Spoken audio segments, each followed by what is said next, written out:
Hello, আসসালামু আলাইকুম। আসলে বের হয়ে গেছি। আমাদের কাছে একটা লেক আছে, ওই লেকে যাব ঘুরতে।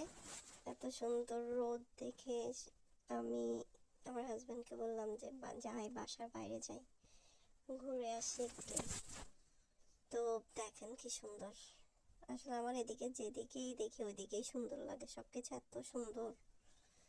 এই যে চলে আসছি ওই লেকের কাছে, ঢুকতেই এটা দেখেন কি সুন্দর রোদ আর ঠান্ডা। রোদ হলো এখানে, ঠান্ডা লাগে অনেক, ঠান্ডার জন্য জ্যাকেট পরে যেতে হয় সবসময়।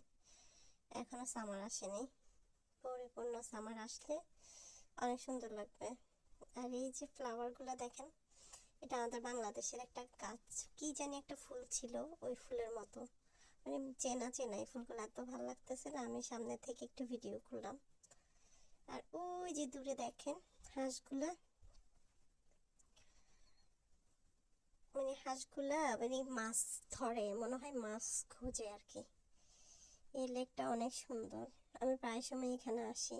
আর এই ফুলগুলা যখন কাছে গেছি না, তখন একটা পোকা আমাকে অ্যাটাক করছিল, তাই আমি সরে এই যে পানির ভিডিও করছি। এই হাঁসটা দেখেন কিভাবে, এই যে বললাম না, এই যে দেখেন ও এইভাবে মনে হয় মাছ ধরে। কি টেকনিকে, এটা কিন্তু দেখতে ছোট মনে হচ্ছে, কিন্তু হাঁসটা কিন্তু বিশাল সাইজের।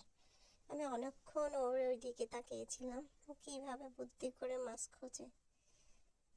হয়তো বা ওইখানে আরো কোনো কিছু খায় তারা। এই সারাক্ষণ এই যে দেখেন কতগুলো হাঁস সারাক্ষণ এইভাবেই পানিতে থাকে তারা, সারা দিন রাত ওদের বসবাসে পানি, ওদের কোনো ঘর বাড়ি নেই, ওরা এখানেই থাকে।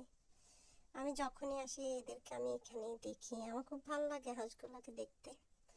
আমি ওদের কাছে গিয়ে একটু ভিডিও নেওয়ার চেষ্টা করছিলাম, কিন্তু ওরা না আমাকে দেখে দূরে সরে যাচ্ছিল। কিন্তু হাঁসগুলো অনেক বড়, কিন্তু ভিডিওতে অত বড় মনে হচ্ছে না, ওরা অনেক বড়। এক একটা হাঁস মনে হবে 8-10 কেজি ধরনের হবে একটা হাঁস, খুবই বড়।